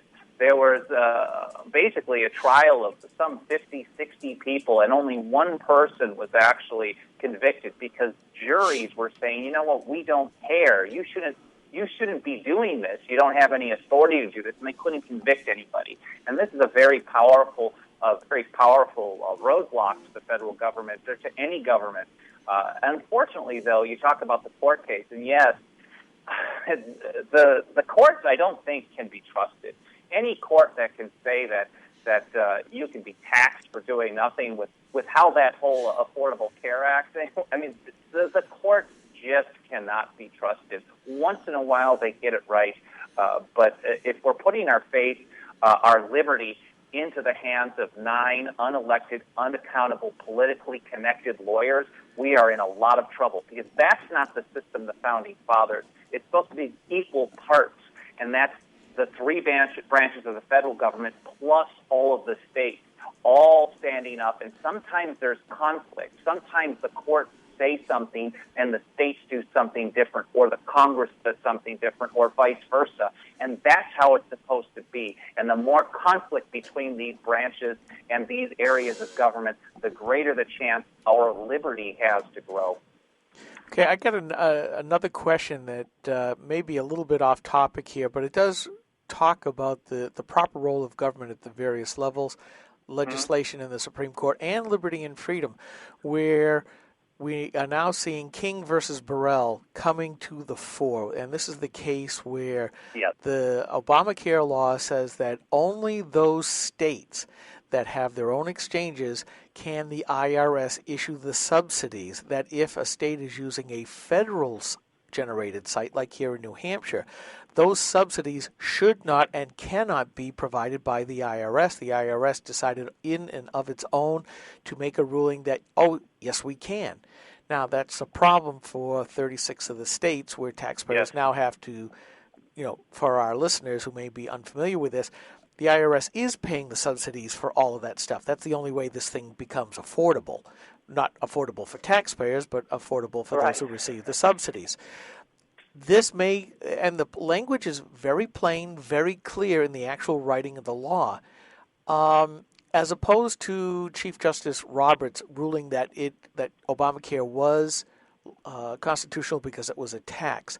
How do you think that they're going to rule on this?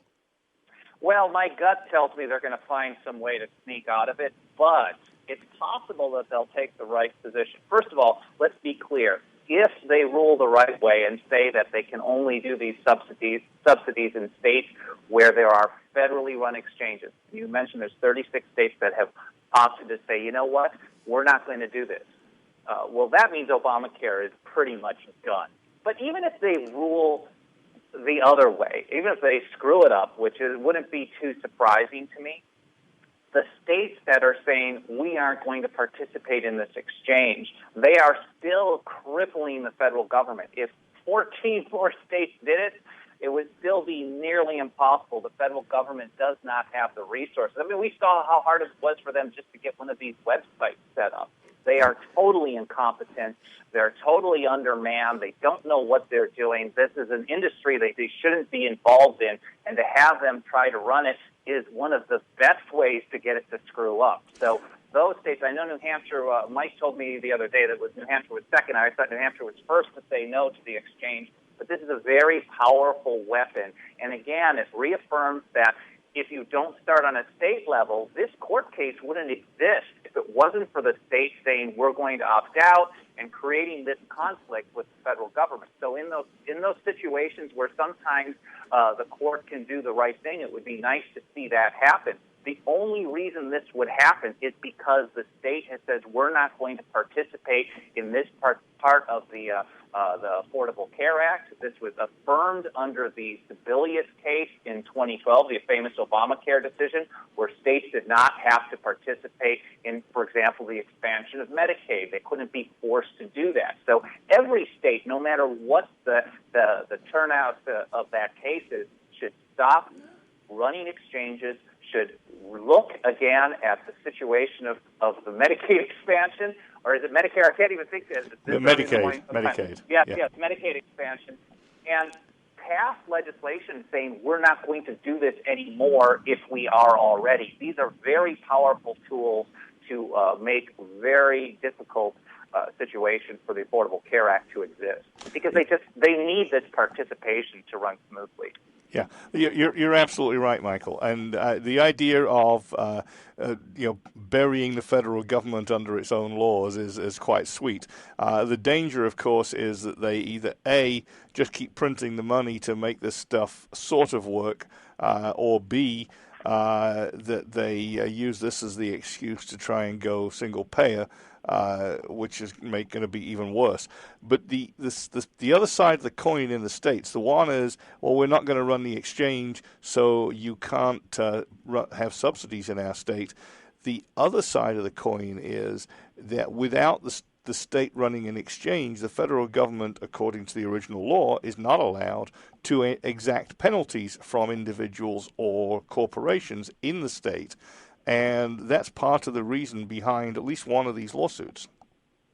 Yeah, and it just goes back to, if you just simply comply as soon as the federal government passes what they call a law, or the Supreme Court says you have to, and your state goes along with it, basically it's game over. It could have been game over after the Sebelius case. But all of these states started taking these actions. There were good people at Cato Institute and Goldwater, of course, here at 10th Amendment Center, who were pushing the states to actually take these types of actions and saying no, piece by piece, piecemeal, breaking it down. And it's created a situation where, hey, they're going to have to defend it again. And the more times we do this, the greater chance we're going to have of getting it done. I don't trust John Boehner or Mitch McConnell to actually do the right thing in Washington, D.C. I don't think anyone in their right mind should. We don't. I know you guys don't. But you know what? If they do the right thing because they have great pressure on them, that's wonderful. I don't think it would be sustained for all eternity. So this is, again, the time to build that bulwark in the states and create the stumbling blocks for the federal government to be able to get done what they want to do to you. Michael, are you going to be traveling around doing any speaking anytime soon? I actually have avoided some traveling lately. It does take a lot of energy, and I hate being violated the way that the TSA, that's an organization that should not exist. So this is a time of year where I'm going to focus on setting up for the state legislative sessions all around the country in January, spend a little time with family at home, and then really kick some butt come January. Do you have some specific states that you're looking at? I was going to say, can we get you over here? Arizona is a biggie now that they passed Proposition 122. We're looking at a number of ways where we can use that to actually reject federal regulations and federal acts. Missouri is always a place where we're going to see a strong right to keep and bear arms stance. We hope to follow up in Idaho with a stronger bill to reject federal gun laws. A number of states like South Carolina and others are going to be taking action against Obamacare. It's all across the board. There's a hearing in November, just in a couple of weeks, in Utah to turn off the water to the NSA facility there. They're collecting all that information. So hopefully we can get enough people at that hearing in Salt Lake City to support the legislation to shut down the NSA in Utah. So all across the spectrum around the country, we're seeing state-level activity against Washington, D.C. That's a nice and relatively peaceful way to turn a piece of the federal government into a smoking crater. That place sucks so much power that they have all sorts of nasty internal glitches on the power grid that already blows up some of the equipment. If we can get it to overheat as well, it'll be nice. It would be historic. I think it would be absolutely incredible. Well, Nevada actually did this a few years ago against the Department of Energy, and even the federal court said, hey, when it comes to western states, you have to respect their water rights. And this is Utah's water. If they actually have the backbone to do this, I don't know if it'll happen, but there's a very courageous legislator who's a member of us here at the 10th Amendment Center, Mark Roberts, who has taken the position that, look, this is something we at least have to go for. And this is it could be a very good blueprint on how you stop federal agencies from doing things. I'd like to see some IRS agents, offices kind of go that route myself. All right, we're running to the end of the segment. How do people reach out to you? Just go to 10thamendmentcenter.com. There's loads of information there. That's the first thing I want people to do is read. You go to actually 10thamendmentcenter.com/report, and you're going to get this huge 30-page free document on the status of the state-level movement around the country.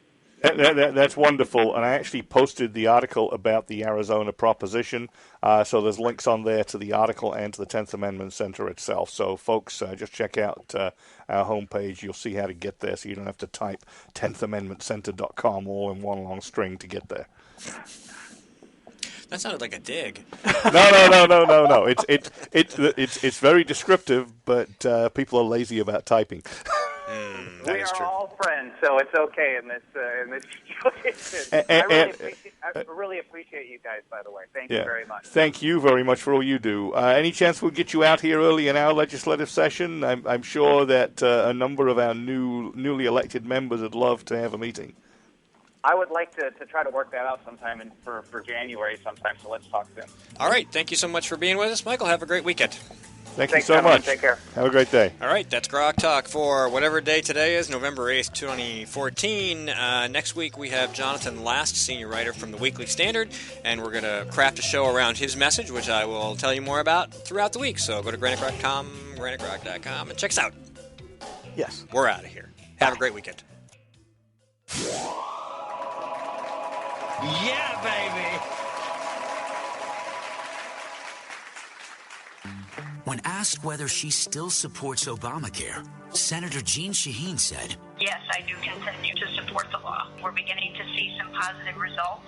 how can Senator Shaheen say we're seeing positive results when 22,000 of our neighbors have already lost their health insurance? What's worse, the Boston Globe reports the state's only health insurance provider radically reduced the number of hospitals in their network, forcing some people to drive over an hour for lab work, even when there's a hospital within a few miles of their home.